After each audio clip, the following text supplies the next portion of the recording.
Assalamualaikum, selamat pagi semua. Bertemu kita sekali lagi di dalam kelas sejarah tahun 4 bersama Cikgu Syariza. Cikgu ingin menerangkan tentang sebab dan akibat daripada peristiwa sejarah. Setiap peristiwa sejarah yang berlaku pasti mempunyai sebab dan akibat.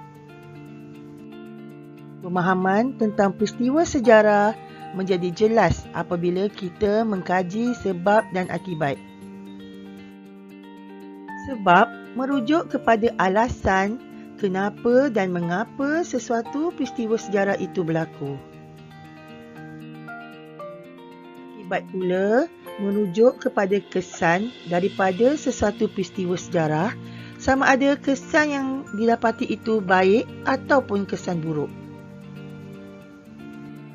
Pemahaman tentang peristiwa sejarah menjadi jelas apabila kita mengkaji dengan sedalamnya sebab dan akibat sesuatu peristiwa sejarah itu berlaku.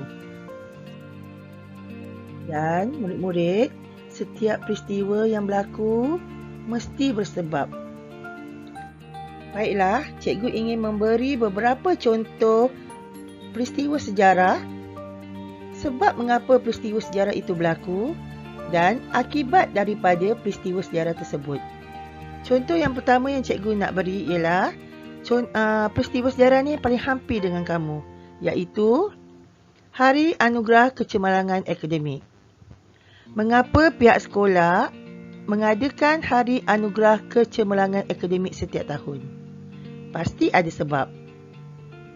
Sebabnya untuk menghargai murid yang cemerlang dalam bidang akademik. Okey, akibat daripada peristiwa sejarah ini, setiap murid akan belajar dengan bersungguh-sungguh untuk mendapat anugerah tersebut. Okey. Kita beralih kepada peristiwa yang kedua, iaitu peristiwa pendudukan Jepun di Tanah Melayu.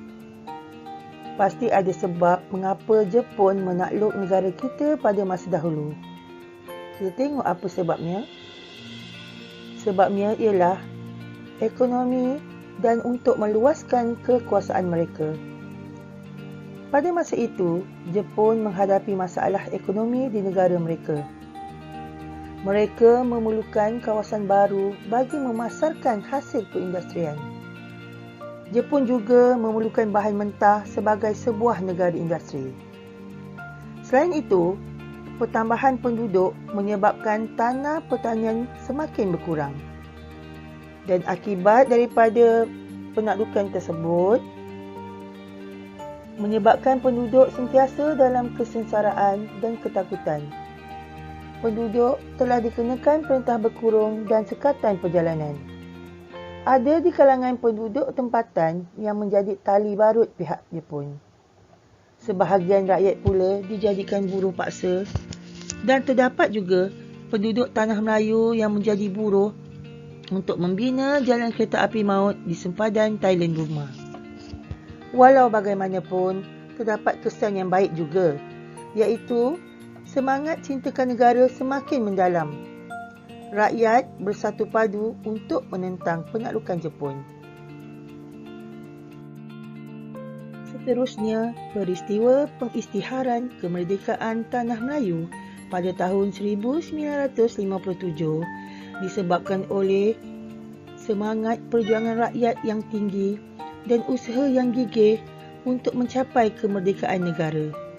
Akibat daripada itu, negara kita telah bebas daripada penjajah dan sekarang kita sudah menjadi negara demokrasi.